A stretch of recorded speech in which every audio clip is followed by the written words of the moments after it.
जब हुजूर पाक अलैहिस्सलाम की पैदाइश हुई, चारों तरफ नूर ही नूर फैल गया। समंदरों और दरियाओं के जानवरों ने एक दूसरे को ये खुशखबरी सुनाई कि हजरत हुजूर पाक सल्लल्लाहु अलैहि वसल्लम की विलादत बासादत का वक्त करीब आ गया।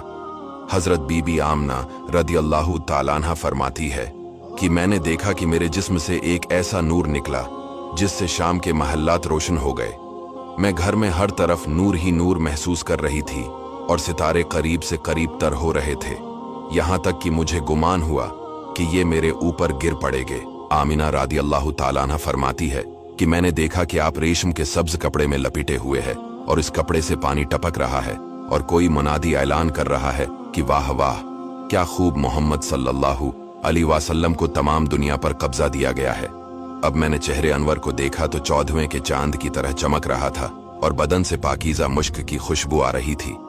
फिर 3 शख्स नजर आए, एक के हाथ में चांदी का लोटा, दूसरे के हाथ में सब्ज जुमरद का तश, तीसरे के हाथ में एक चमकदार अंगूठी थी। अंगूठी को 7 मर्तबा धोकर उसने हुजूर सल्लल्लाहु अलैहि वसल्लम के दोनों शानों के दरमियान मोहरे नबूत लगा दी। फिर हुजूर सल्लल्लाहु अलैहि वसल्लम को एक रेशमे कपड़े में लपेट कर उठाया और एक लम्हा के बाद मुझे वापस कर दिया। हुजूर पाक सल्लल्लाहु अलैहि वसल्लम आलम वजूद में 12 रबीउल अव्वल को रौनक अफरूज हुए और पाकीज़ा बदन नाफ बरीदा खितना किए हुए खुशबू में बसे हुए बहालत सजदा मक्का मुकर्रमा की मुक़द्दस सरजमीन में अपने वालिद माजिद के मकान के अंदर पैदा हुए। बाप कहाँ थे जो बलाए जाते और अपने नौनिहाल को देख कर खुश होते, वो तो पहले ही वफात पा चुके थे। दादा बलाए गए जो इस वक्त तवाफ़ काबा में मशगूल थे। ये खुश खबरी सुनकर दादा अब्दुल मुतालिब खुश खुश हरम काबा से अपने घर आए और जोश मोहब्बत में अपने पूते को कलीजे से लगाया। फिर काबा में ले जाकर खीरो बरकत की दुआ मांगी और मोहम्मद नाम रखा। आप अलैहिस्सलाम के चचा अबू लहब की लोंडी स्वाइबा खुशी में दौड़ती हुई गई और अबू लहब को भतीजा पैदा होने की खुशखबरी दी तो उसने उस खुशी में शहादत की उंगली के इशारे से सोइबा को आजाद कर दिया, जिसका समरा अबू लहब को ये मिला कि उसकी मौत के बाद उसके घर वालों ने उसको ख्वाब में देखा और हाल पूछा तो उसने अपनी अंगली उठाकर ये कहा कि तुम लोगों से जदा होने के बाद मुझे कुछ खाने पीने को नहीं मिला। सोइबा को आजाद करने के सबब से इस अंगली के जरिए कुछ पानी पिला दिया जाता हूँ। सबसे पहले हुजूर पाक अलैहिस्सलाम ने अबू लहब की लोंडी हजरत सोइबा का दूध नोश फरमाया, फिर अपनी वालदा हजरत आमना के दूध से सिराब होते रहे। फिर हजरत हलीमा सादिया रदियल्लाहु ताला अन्हा आपको अपने साथ ले गईं और अपने कबीले में रखकर आपको दूध पिलाते रही और उन्हें के पास आप सल्लल्लाहु अलैहि वसल्लम के दूध पीने का जमाना गुजरा। शरफा अरब की ये आदत थी कि वो अपने बच्चों को दूध पिलाने के लिए देहातों में भेज देते थे। देहात की साफ स्थरी आबू हुआ में बच्चों की तंदुरुस्ती और जिस्मानी सेहत भी अच्छी हो जाती थी, फसीह अरबी जबान भी सीख जाते थे। हजरत हलीमा रदियल्लाहु ताला अन्हा का बयान है कि मैं बनी साद की औरतों के हमराह दूध पीने वाले बच्चों की तलाश में मक्का को चली।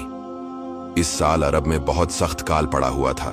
मेरी गोद में एक बच्चा था, मगर फकर फाका की वजह से मेरी छातियों में इतना दूध ना था जो उसको काफी हो सके। रात भर वो बच्चा भूख से रोता रहता था और हम इसकी दिलदारी के लिए तमाम रात बैठकर गुजारते थे। एक ओंटनी भी हमारे पास थी, मगर उसके भी दूध ना था। मक्का मुकर्रमा के सफर में जिस खच्चर पर मैं सवार थी वो भी उस कदर लागर था कि काफला वालों के साथ न चल सकता था। मेरे हमराही भी उससे तंग आंच के थे। बड़ी बड़ी मुश्किलों से ये सफर तय हुआ। जब ये काफला मक्का मुकर्रमा पहुंचा तो जो औरतें रसूलुल्लाह सल्लल्लाहु अलैहि वसल्लम को देखती थी और ये सुनती थी कि ये यतीम है तो कोई औरत आपको लेने के लिए तैयार नहीं होती थी, क्योंकि बच्चे के यतीम होने के सबब से ज्यादा इनाम मिलने की उम्मीद नहीं थी।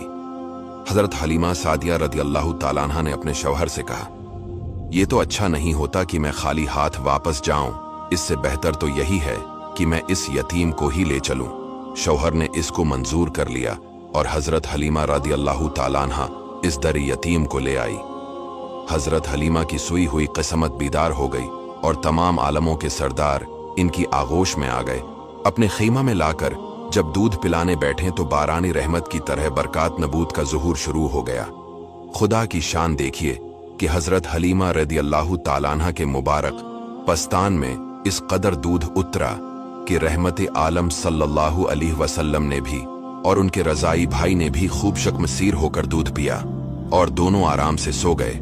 इधर ओंटनी को देखा तो उसके थन दूध से भर गए थे। हजरत हलीमा रदियल्लाहु के शौहर ने उसका दूध दोहा और मियां बीवी दोनों ने खूब सीर होकर दूध पिया और दोनों सीर होकर रात भर सो गए। हजरत हलीमा का शौहर हुजूर रहमत आलम सल्लल्लाहु अलैहि वसल्लम की बरकतें देखकर हैरान रह गया और कहने लगा कि हलीमा तुम बड़ा ही मुबारक बच्चा लाई हो। हजरत हलीमा रदियल्लाहु ताला अन्हा ने कहा कि वाकई मुझे भी यही उम्मीद है कि ये नहायत ही बाबरकत बच्चा है और खुदा की रहमत बनकर हमको मिला है, और मुझे यही तवक्को है कि अब हमारा घर खैरो बरकत से भर जाएगा। अलगरद इसी तरह हर दम हर कदम पर हम बराबर आप अलैहिस्सलाम की बरकतों का मुशाहदा करते रहे, यहाँ तक कि 2 साल पूरे हो गए जब हुजूर अक़दस सल्लल्लाहु अलैहि वसल्लम हजरत हलीमा रदियल्लाहु ताला अन्हा के घर से मक्का मुकर्रमा पहुंच गए और अपनी वालदा मोहतरमा के पास रहने लगे, तो हजरत अम्मे ऐमन जो कि वालिद माजिद की बांदी थी, आप अलैहिस्सलाम की खातिरदारी और खदमतगारी में दिन रात जी जान से मसरूफ रहने लगी। अम्मे ऐमन का नाम बरकता है। ये आप सल्लल्लाहु अलैहि वसल्लम को आपके वालिद रदियल्लाहु से मीरास में मिली थीं। यही आपको खाना खिलाती थीं, कपड़े पहनाती थीं। हजरत हलीमा रदियल्लाहु ताला अन्हा का बयान है कि आप सल्लल्लाहु अलैहि वसल्लम का गहवारा यानी झूला फरिश्तों के हिलाने से हिलता था, और आप बचपन में चांद की तरफ अंगली उठाकर इशारा फरमाते थे तो चांद आप अलैहिस्सलाम की अंगली के इशारों पर हरकत करता था।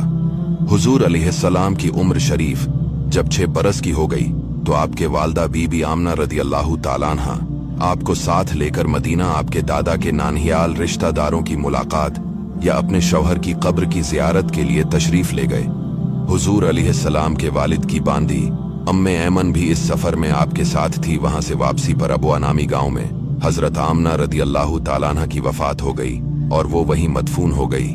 वालिद का साया तो विलादत से पहले ही उठ चुका था, अब वालदा माजदा की आगोश शफकत का खात्मा भी हो गया।